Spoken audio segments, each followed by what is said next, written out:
wabarakatuh. Sahabatku semua, saudaraku semua, apa kabar hari ini? Semoga sahabat diberikan selalu kesehatan jasmani dan rohani, serta diberikan umur yang panjang, amin. Oke, untuk pagi ini pengalaman ini sangat di kendala mobil ini, mobil Pajero Sport ataupun Triton.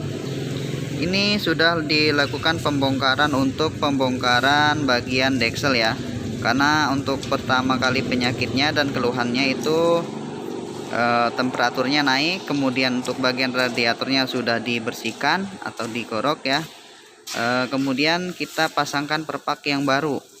Nah, penyakitnya ini timbul sekitar 1,5 bulan ya, tidak nyampe 2 bulan. Kemudian untuk bagian radiatornya ini tercampur oli ya teman-teman ya. Jadi setelah tercampur oli ini, kemudian tidak lama dia bawa selang radiatornya sampai lepas, karena pressure oli mungkin masuk di bagian air radiator ya. Jadi konsumen merasakan mobilnya panas, kemudian dia berhenti, kemudian dia buka kapnya. Setelah itu dia lihat untuk bagian selang radiator bagian atas itu terlepas. Nah, bagaimanakah cara pengecekannya untuk oli masuk ke dalam air radiator ya? Sebelum lanjut, jangan lupa tekan tombol subscribe. Apabila video ini bermanfaat, teman-teman jangan ragu untuk membagikannya. Oke, yang pertama kita lakukan pengecekan ya, pengecekan dari untuk mengetahui kebocoran pada oli untuk masuk air radiator. Nah, yang pertama kita cek untuk bagian oil cooler. Di manakah oil cooler itu terletak ya? Kalau oil cooler itu terletak di bagian bawah sini teman-teman ya. Nah, oil cooler terletak di bagian bawah sini itu ya, untuk di bagian bawah filter oli. Nah, itu letaknya di bawah filter oli ya teman-teman ya. Nah, untuk bagiannya itu udah agak-agak kotor sih ya. Jadi nanti kita cek untuk bagian oil cooler. Oke teman-teman, untuk oil coolernya kita cek dulu ya. Untuk air cooler ini teman-teman ya, bentuknya seperti ini. Ini sudah dibersihkan. Jadi untuk pengecekannya kita bersihkan terlebih dahulu untuk bagian dalamnya ya, menggunakan solar. Karena ini bagian dalamnya ini sama kayak radiator ya. Jadi untuk bagian ini itu untuk jalur air ya. Jadi bagaimana cara pengecekannya? Untuk bagian in atau out kita tutup ya, kita tutup dengan plastik, kemudian kita tali karet. Setelah itu kita tiupkan angin kompresor dari sini. Nah, dengan cara merendam bagian oil cooler ya. Jadi untuk kebocorannya bisa kita tahu dengan cara kita rendam ya. Jadi kira-kira ada gelembung air atau tidak. Kalau tidak, oil cooler ini berarti aman itu teman-teman ya. Kalau tidak berarti oil cooler ini aman. Oke, setelah ini kita cek untuk di bagian satu lagi untuk mengetahui kebocoran oli yang masuk air radiator. Nah, untuk bagian yang kedua teman-teman, sini ada turbo ya. Untuk turbo, untuk bagian atas ini ada jalur oli ya. Jadi untuk jalur yang bawah ini ada jalur atas, kemudian jalur bawah ini jalur air. Jadi pada saat kebocoran pada jalur oli ini, maka akan terjadi kebocoran oli pada jalur air ini. Jadi kita cek untuk bagian turbonya ya. Jadi kita tiupkan untuk bagian angin, kita masukkan lewat lubang oli ini, kemudian ini kita isi air. Nah, dengan cara sedikit menutup ya. Jadi apabila dia ada kebocoran atau rembesan, kemungkinan besar turbonya bermasalah. Nah, itu seperti itu ya teman-teman ya. Jadi langkah kedua ini sudah kita lakukan tapi tidak ada masalah.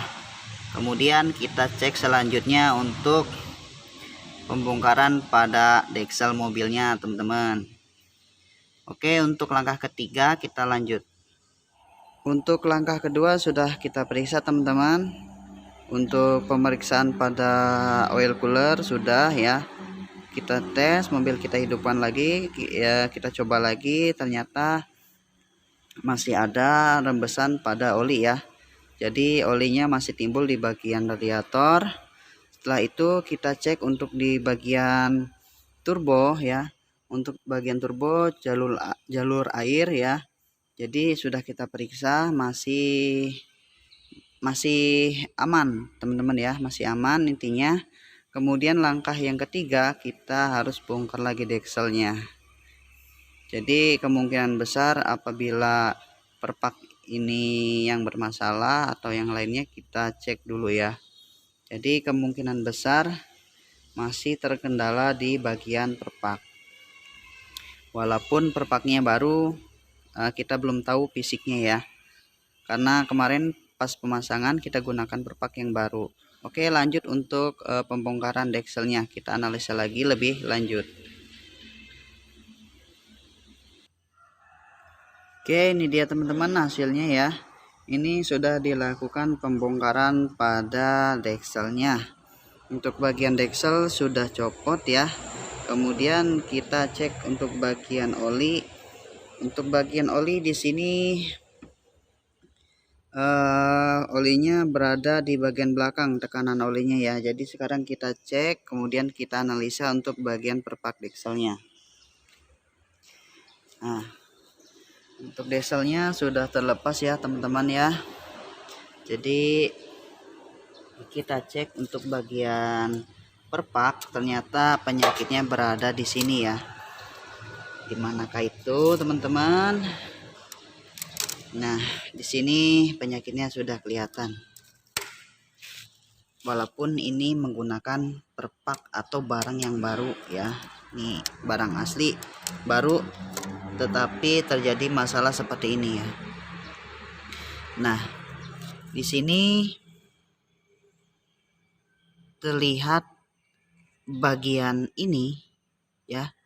Ini bagian oli, jalur oli, kemudian ini menuju ke bagian air radiator, teman-teman. Jadi perpak yang baru ini cacat seperti itu. Untuk analisa lebih lanjut, kita cek di sini ya, kita paskan pada jalur olinya. Untuk jalur olinya kita lihat di sini teman-teman ya. Nah, di sini untuk jalur olinya di sini teman-teman ya. Ini bagian belakang. Kemudian ini lubang oli.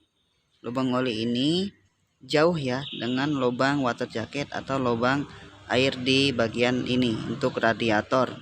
Nah, kita lihat untuk bagian belakangnya. Untuk bagian belakangnya seperti ini ya teman-teman ya. Nah, untuk bagian pelapis perpak dekselnya ini habis ya. Jadi penyakitnya sudah ketemu. Untuk di bagian perpak dekselnya ini cacat. Jadi penyebab utama untuk penyakit oli masuk dalam air radiator sudah ketemu ya teman-teman ya. Jadi masalahnya berada pada perpak dekselnya seperti itu. Jadi untuk perbaikannya kita harus ganti lagi perpak dekselnya seperti itu ya teman-teman ya. Jadi untuk deksel ini sudah dibersihkan, kemudian nanti kita lakukan pengukuran ya, pengukuran kebengkokan pada dekselnya sudah kita lakukan. Ternyata dekselnya bagus dan tidak ada kebengkokan. Jadi setelah kita analisa ini, kita ganti perpaknya dengan yang baru ya. Jadi mudah-mudahan tidak ada masalah lagi selain di perpak ini teman-teman. karena pemeriksaan oli masuk air radiator hanya 3 ya. Yang pertama dari oil cooler, kemudian yang kedua dari turbo, yang ketiga ya dari perpak. Kalau tidak perpaknya tidak bermasalah ya kemungkinan besar dekselnya yang bermasalah seperti itu. Jadi kalau di sini sudah kelihatan untuk penyakitnya itu di bagian perpak deksel ya. Untuk bagian perpak dekselnya ini cacat. Oke, seperti itulah teman-teman ya untuk cara menganalisa oli masuk ke radiator pada Triton Pajero. Itu hampir sama ya pengecekannya. Jadi kita lakukan langkah yang 3 tadi. Oke teman-teman, semoga bermanfaat bagi ilmu kita sharing. Semoga bermanfaat ya. Sampai ketemu lagi di video